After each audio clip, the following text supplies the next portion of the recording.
السلام علیکم.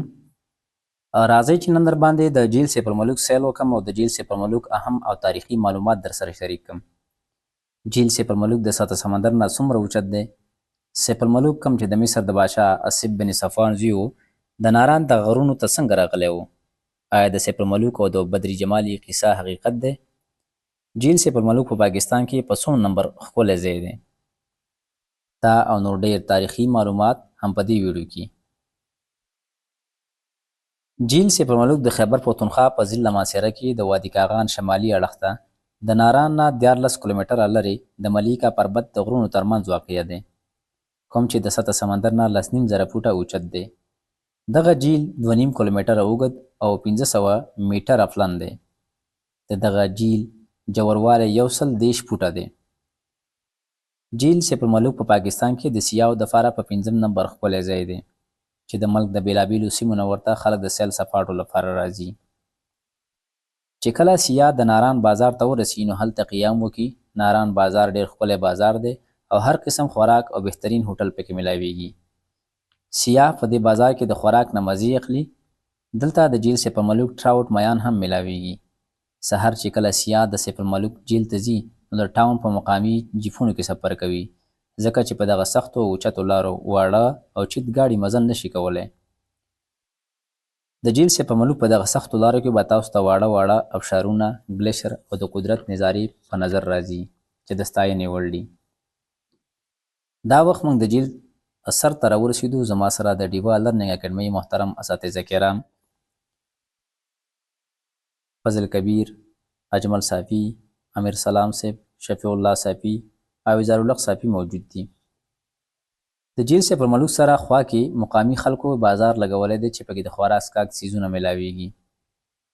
د جیل سیف الملک په شا یوه تاریخي قصه وجود لري، کومه چې یو پنجابي شاعر میا محمد بخش په خپله شاعري کې بیان کړې ده. ویلی کېږي چې سیف الملک کوم چې د مصر د بادشاه اسیب بن صفوان زوی و، د خپل پلار نه ورته ډېر مال دولت په میراث کې پاتې شوی و. په دغه دولت کې یو خزانه هم موجود وه چې په یو اړخ یې د سیف الملک او په بل اړخ د یو خافرې چې بدری جماله نومیږي مجسمه جوړه وه. سیف الملک د دغه خافرې په مجسمه عاشق شوی و او د خافرې سره د میلاوېدو تمنا یې درلوده. سیف الملک د مصر د یو پیر په ډاډ په سفر راوتی و چې پوره 6 کاله پس د ناران دغه غرونو ته رارسېدلی و. میا محمد بخش وایي چې سیف الملک د دغه ډنډ په غاړه 40 ورځې چیله لګولې وه او د خافرې په انتظار کې ناست و. په 40مه ورځ چې کله خافرې دغه ډنډ ته د لامبلو په غرض راغله نو سیف الملک خافرې ته د خپل محبت اظهار وکړو. خو خافرې د سپین دیو له یېرې کوم چې د کوه قاف د غرونو اوسېدونکی و او دغه خافرې په خپل جیل کې بندیوانه کړې وه، سیف الملک د ناران دغه یو غار ته راوستو او په دغه غار کې یې پناه ورکړه. دغه غار د ناران د بازار اخیر سر ته موجود دی.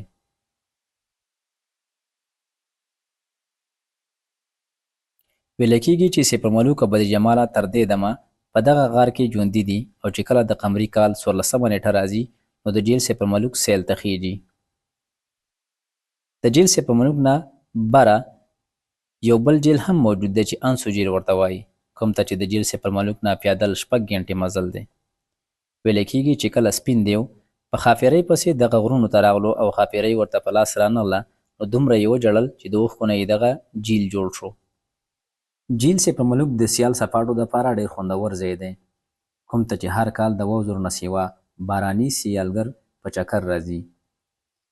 سیاه د ناران په بازار کې دمه کوي او دغه ځای نه د چکر ځایونو ته ځي. د ناران د بازار نه اویا کیلومتره لرې د بابوسر ټاپ راځي چې د کراکورم په غرونو کې واقع دی. د بابوسر ټاپ د سطح سمندر نه 14200 فوټه اوچت دی.